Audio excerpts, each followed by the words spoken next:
滝川高校相手陣27ヤードからフォースダウン残り1ヤード、プレーを選択します。ギャンブル1ヤード獲得しないと攻守交代です。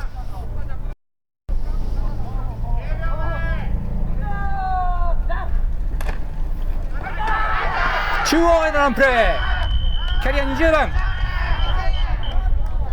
しかしこれは六甲学院のディフェンスアジャストしノーゲイン。4回目の攻撃失敗ですので攻守交代です。ターンオーバー。